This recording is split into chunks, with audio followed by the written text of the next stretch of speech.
nó cái gì nó nó Chuyện đây nó cái chuyện đây là nó nị thì nó cái chuyện đây nữa phải ban nâu này gì tao mà tí nữa nó chua này mỏ đa nữa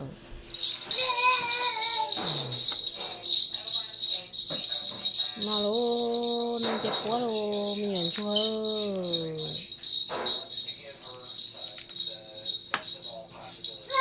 nó cái nó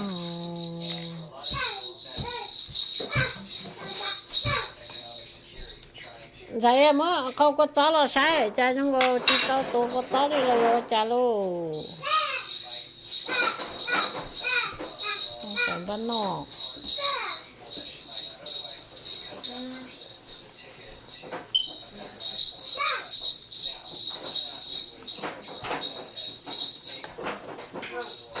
cũng chỉ không đó có nắng à mình nhớ quá nó mà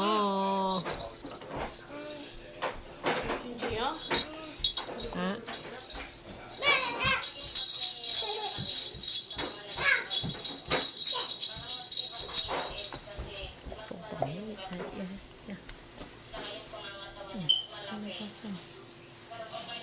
không chơi đâu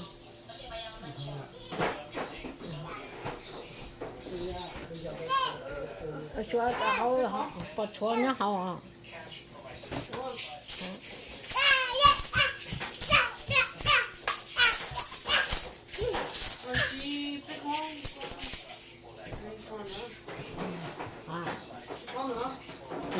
xía con tao mà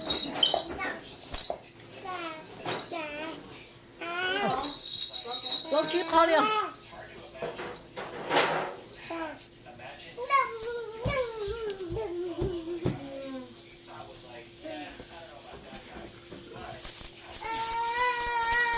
nó cái tiếng này à ta cái này cũng to kìa ô ô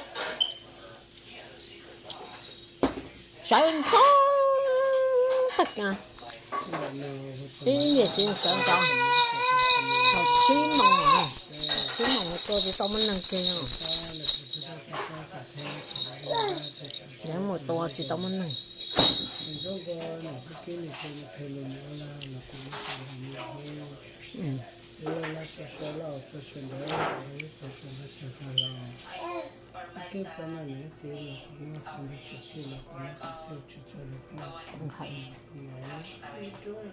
Nghĩa tăng thận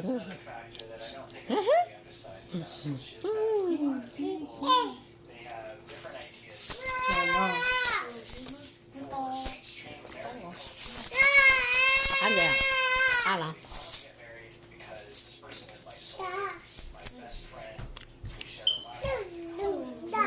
muốn chạy lúc tại mà muốn chạy mà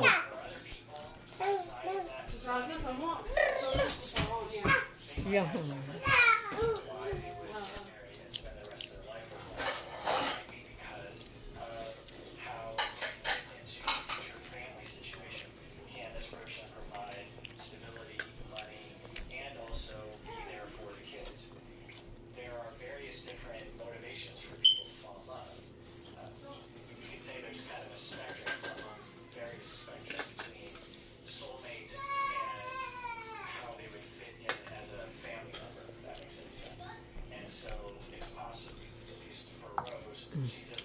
Rồi nó nằm ở để tao nói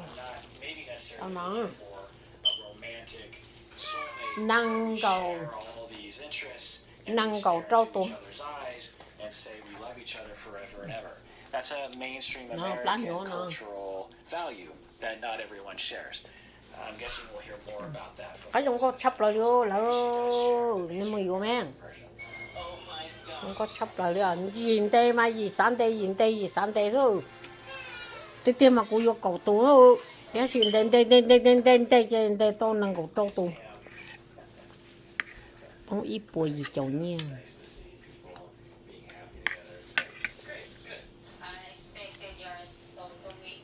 Những con sắp lừ là cái à. I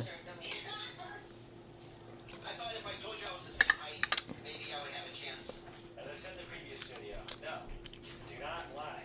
This is that moment where she's like, oh, you were lying to me this whole time about how tall you were.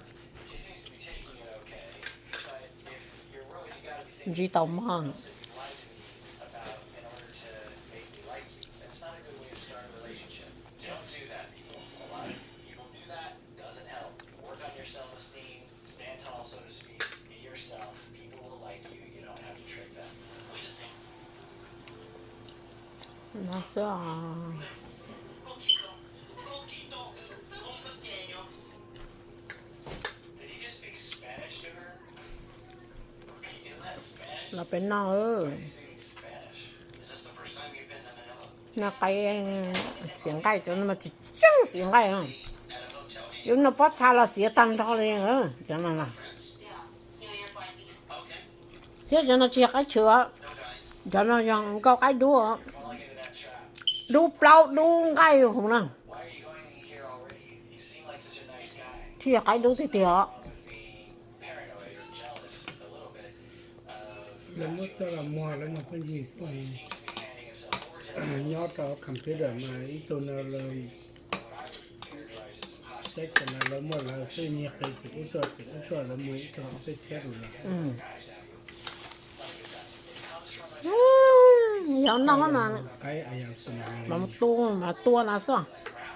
Thế chỉ là cho chị tôi cái của chị sao? other kinds of injuries he's Thế thì nó là chỉ cá lũ cho tôi thế ạ. but this is not a good Cho sign. tôi cá lũ. Basically, it puts Rose in this position where she either has to tell the truth, which I'm sure part